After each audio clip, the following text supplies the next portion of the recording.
Hoy estamos celebrando el triunfo electoral de Petro y de Francia Márquez en Colombia, un primer gobierno que cambia la orientación que venía en ese país con tanta fuerza histórica de la derecha, pero sabemos que llegar al gobierno no es asegurar el poder popular, que llegar al gobierno es un momento importante que les va a dar fuerza para recuperarse de todos los golpes sufridos, para recuperarse de todos los crímenes que han vivido, para tener mejores condiciones de lucha sobre todo, pero que estamos diferenciando el concepto de gobierno y de poder, y en particular de poder popular, porque entran en una trama institucional que trata de ahogar a los procesos populares, y en América Latina eso lo hemos vivido históricamente, ¿no?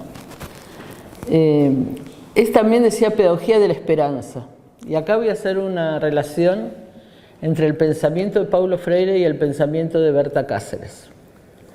Yo conocí a Paulo Freire en el año 1993, lo fui a entrevistar porque él había publicado un libro muy importante que era Pedagogía de la Esperanza. En ese libro, que lo publicó en 1992, él hace una mirada autocrítica de lo que sucedió desde que había publicado Pedagogía del Oprimido en el año 68, 1968. Y piensa, ¿qué pasó con lo que yo dije desde 1968 hasta ahora? Él había andado por el mundo, había participado de distintos procesos, por ejemplo, de descolonización en el África. Es un tema interesante para quienes investigan a los movimientos populares en África, ver qué huellas quedaron de Paulo Freire en el África. Él fue muy amigo de Amílcar Cabral, él trabajó para realmente impulsar los procesos de descolonización y de liberación del África. Pero en 1992 escribe Pedagogía de la Esperanza, y el objetivo era ese, mirar críticamente, por un lado, el camino recorrido, algo que muchas veces los intelectuales no realizan, ¿no? No conozco muchos libros de compañeros incluso que están en el trabajo intelectual y que dicen, bueno, esto que yo dije no era así. La práctica me demostró que pasaron los años y no era así. Entonces él lo dice, y ahora digo algunas de las cosas que él mira críticamente. Es decir, actúa con humildad frente a la elaboración académica.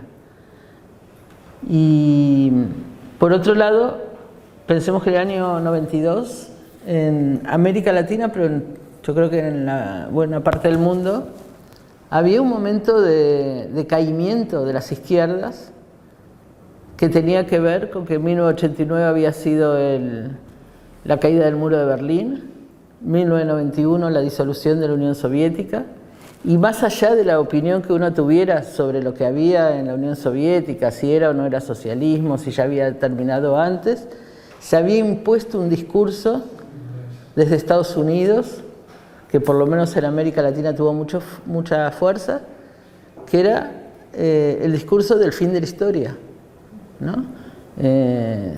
Francis Fukuyama había dicho, terminó la historia. Y mucha gente de izquierda creyó que era así, y que había estado equivocada todo el tiempo. Eso, pensemos en esos años.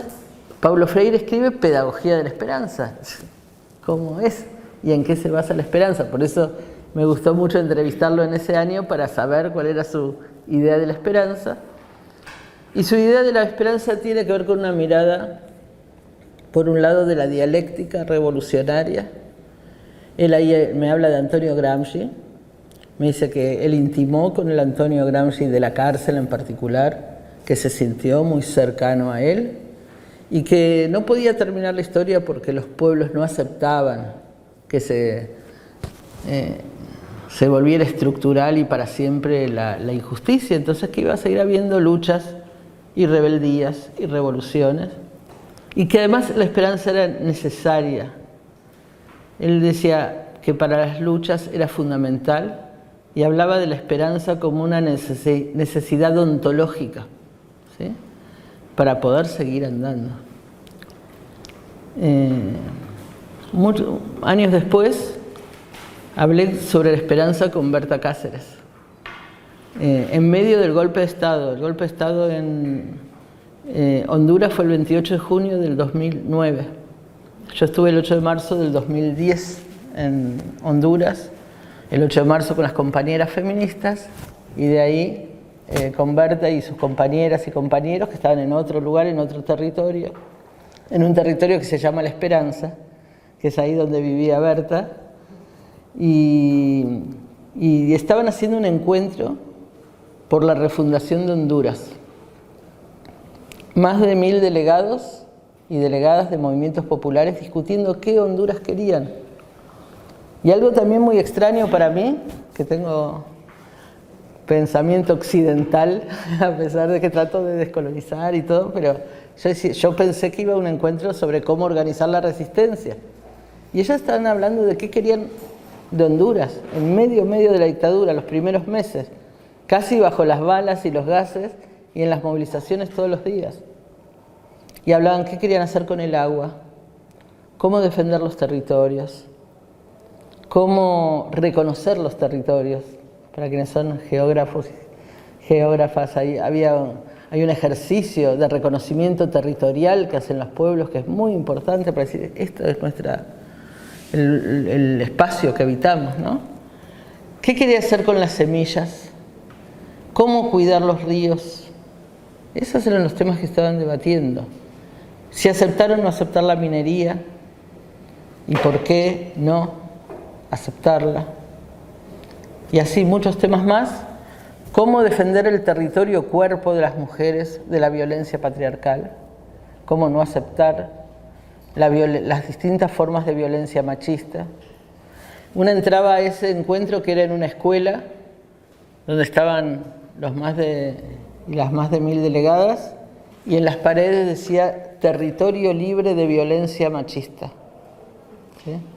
Es decir, declaraban territorios liberados de esa violencia los espacios organizativos del movimiento popular como práctica feminista.